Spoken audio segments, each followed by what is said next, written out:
Yo, what's going on, everyone? My name is Sigsang, and today I want to talk about the Year of Shadow and what it means to the Sonic franchise going forward. 2024 was marketed as the Year of Shadow, but more officially, the Fearless Year of Shadow. There was a ton of stuff that happened in the year of 2024 for the Sonic franchise, and a lot of it was really positive.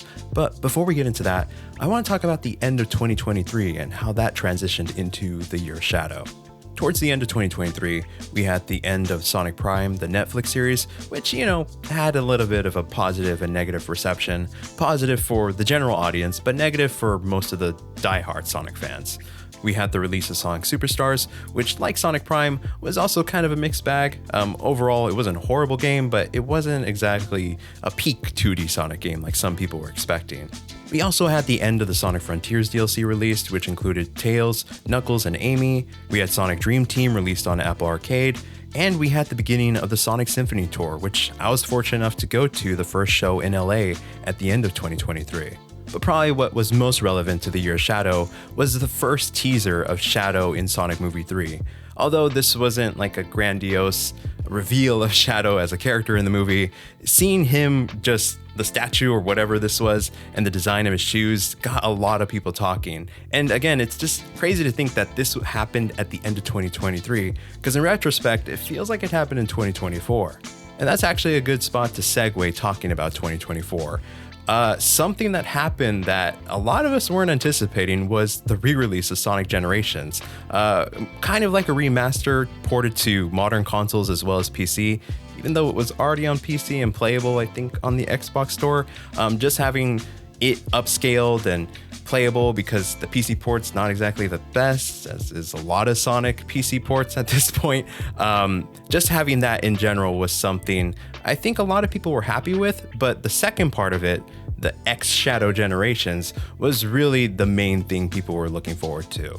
But before we dive deeper into Sonic X Shadow Generations, I want to talk about a few other things that happened that were notable at the beginning of 2024. It felt like for a while there, the beginning of 2024 was very dry with Sonic content, but in reality, there was quite a few things that were notable that happened. First of all, the leak of Keanu Reeves being the voice of Shadow. I think it was some big Hollywood journalist website thing that revealed it, and then pretty much a lot of other sources were confirming it as well.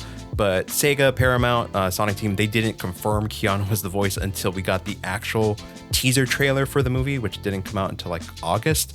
But that was pretty crazy, just learning that Keanu was going to be the voice of Shadow. A lot of people speculated that would be him, along with a lot of people had him as the fan casting for him. I personally was thinking that it might be the voice of Batman himself, Robert Pattinson, but Keanu Reeves obviously was a great choice. And for better or worse, we also got the Knuckles show, which debuted on Paramount Plus. This, again, like some of the other things we talked about at the end of 2023, was a mixed bag for a lot of us Sonic fans. Overall, obviously, Wade is a funny character. Knuckles, when he appeared in the show, was really great, but it felt like the focus of the show was a lot on the humans and Wade's family, which is something, especially with humans in the Sonic movies, a lot of really big Sonic fans don't seem to like as much. And so when this focused on family matters and Wade having dad issues, it just seemed like the Wade and Knuckles show rather than just the Knuckles show. And again, Wade as a character, the actor, most of the actors in the show, like, I don't mean any negativity towards them. Like, they did a great job portraying their characters in this show. I just felt like the script and the story overall for the Knuckles show wasn't exactly what a lot of us Sonic fans were looking for. The next big thing I have on my list was the teaser for the Shadow animation that tied in with Sonic X Shadow Generations that was actually showed off at Anime Expo in July. This was a surprise. A lot of Sonic games that we've been receiving recently have had animations released alongside them, but this was actually a 3-part series. Although looking at it now, it wasn't too long, especially the animations themselves. They were about like 5 minutes each. But just the stylization of them, and like when we saw the first teaser trailer and included Emerald, it was just insane. Bringing in a character like that, seeing a lot of Shadow's backstory, just really phenomenal. And having that first teaser trailer at Anime Expo of all things, again, was just super cool to see. And then finally in August, after what seemed like a super long wait, we got the first Sonic Movie 3 trailer, and this definitely lived up to expectations. I think the trailer itself was about 3 minutes long. We got the first look at Shadow, we got the first look at the set, we got the first look at pretty much the movie because they had been very, very tight-lipped about everything. And then when this released, they finally confirmed that Keanu Reeves was the voice of Shadow, so that was awesome to see that there wasn't any uncredibility to the leaks that happened earlier in the year in April, and just all of it coming together. It felt like the wait was so worth it. And then in September, we had the Sonic Central, which I don't think there was anything too notable that happened on that. It was mostly just like a product placement thing. And then we thought there was going to be a Sonic Movie 3 teaser in it.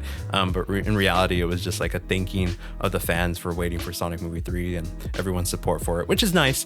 But I think the most relevant thing that came out of that Sonic Central was the release dates for Dark Beginnings, which is the animation that tied in with Sonic X Shadow Generations. And seeing all the animations together, the 3-part series, again, just super amazing.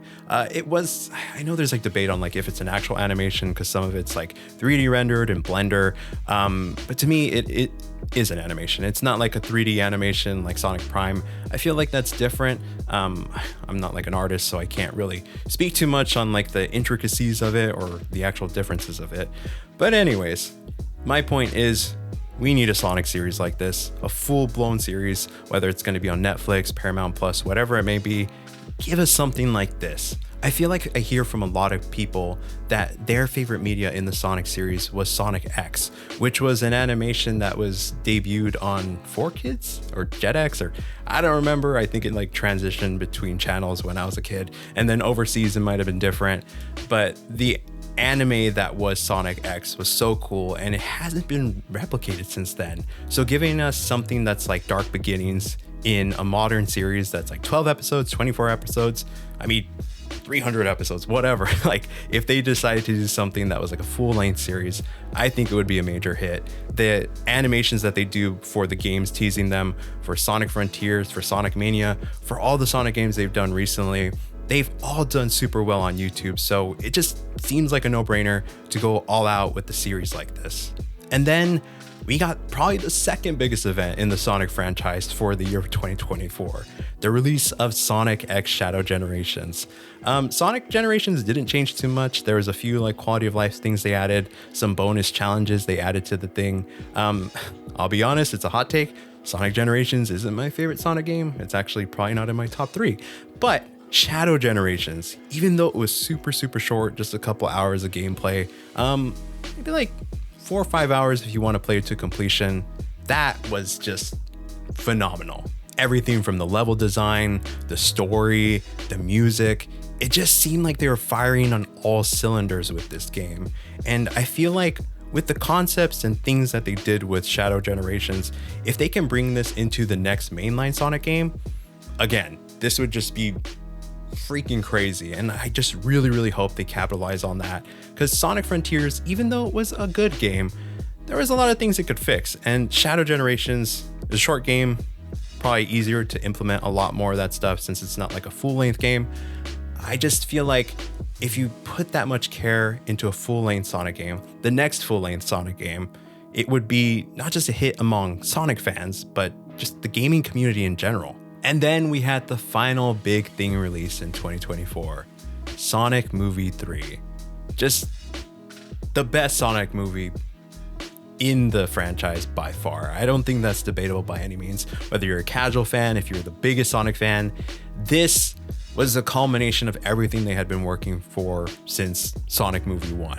Doing a rendition of Sonic Adventure 2, to me as a fan, not just as the franchise, but Sonic Adventure 2 being my favorite Sonic game in the series, I think, it wasn't perfect. There's a lot of things that they changed, and having Jim Carrey in there, the changes they did to Shadow's story, and Maria and all of that, there was things I imagined that they were going to change. But just looking at it from a bigger or like broad perspective, I think what they did with this movie was great. I think for what they've been building up to, what they've shown us with Sonic Movie 1, 2, it's not common for movie franchises to become better and better with each iteration. A lot of people would argue that quality goes down as you do a bunch of movies over and over and over again for franchises, but they absolute cinema. I have no other words. If you haven't watched Sonic Movie 3, I would definitely recommend for you guys to go check it out. I believe it's still in theaters at the moment, and I heard a rumor that it was going to be put on Paramount Plus soon, which is pretty crazy, but with all the streaming services these days in 2025, I guess it kind of makes sense. Lastly, I want to talk about what's in store for 2025 and beyond for the Sonic franchise, because I feel like for 2025, aside from the teaser we had for the new Sonic Racing game at the Game Awards, there's not much in store. I think we have like the DC collab with the comics, so the Sonic characters are going to be like in uniform or costumes like the superheroes from DC, which is pretty cool. I collect the IDW comics. I highly recommend them if you don't have them. But yeah, I just feel like there's not much in store, but again, we had so much stuff happen in 2024, so much stuff happened in 2023, 2022. It just feels like all these years have passed by so fast, and maybe this is me getting old, but there's been so much Sonic stuff for us to dig into, whether it's the games, media like the movies or series on Netflix, on Paramount Plus. We've definitely been eating as Sonic fans. And I guess this is a good part to open it up to you guys. What do you expect to see in 2025 for the Sonic franchise? Or what are your hopes to see from it going forward? I know there have been some heavy rumors about a Sonic Heroes remake, some stuff about Sonic Adventure. I don't think those rumors are as prominent. But with the end of Sonic Movie 3, and spoiler alert, if you haven't seen Sonic Movie 3, it seems like we might be heading a direction where there might be like a Sonic Heroes premise or a Sonic CD premise, adding Amy to the fray, adding Metal Sonic. Those are highly requested characters that some of us thought we'd see in Sonic Movie 3. And there's already people predicting on what other characters we'd see in Sonic Movie 4, Sonic Movie 5, Sonic Movie 6, 7. People are going crazy with the fan theories. I don't really think this series is gonna be just like, or at least the movie series, where they're gonna be implementing a bunch of Sonic friends. I don't think it would fit too much into the mainstream, unfortunately. As much as I hate to say that, with the Paramount movies, I don't think they would just like jam all the Sonic characters. I think personally that we might get like a Shadow series, and maybe that's how they introduce Rouge and Omega. I know that there was talks about a Knuckles season 2 with the Chaotix. I think that would be neat, but at the same time, the Chaotix aren't really that popular of characters, and when's the last time we've seen them as playable characters, aside from like the Olympic Games? But I think with Sonic Movie 3 and how that ended, there's a lot of open-endedness to the Paramount Plus universe of the Sonic franchise. Why did I say Paramount Plus? I meant Paramount. So Shadow being alive, Amy coming in, Metal Sonic, Eggman's being dead, maybe he's not coming back, I don't know. Jim Carrey said he's open to coming back for Sonic Movie 4, but should we keep bringing back Eggman? Like, they kill him off every movie. That it just seems ridiculous at this point, but a lot of people like Jim Carrey in the movies, so I'd understand if they brought him back. But something I want to talk about is more so like the games and what we're going to be seeing going forward with that, because the new Sonic Racing game, that's exciting, but the Switch 2 just got announced and a new Mario Kart was teased, so it seems like that game won't do too well unless they implement some crazy mechanics, bring back the riders boards. Like, I don't know, there's not too much info on that at the moment, but Sonic Heroes remake would also be cool.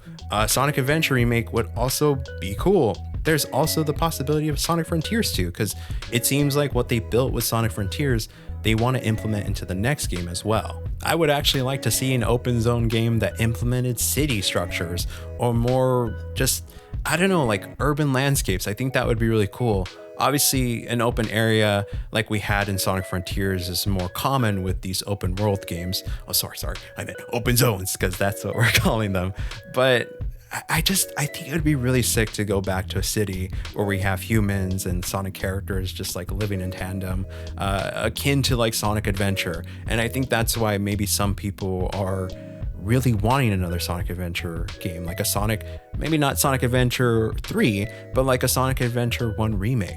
There's also the crazy theory that they might try to remake Sonic 06, which I think would be a great marketing tactic. Like, the game that was the most infamous in the franchise, remaking that with a competent Sonic team and actually making it a good game. We've already kind of gotten a glimpse with that with the fan remake Sonic P06.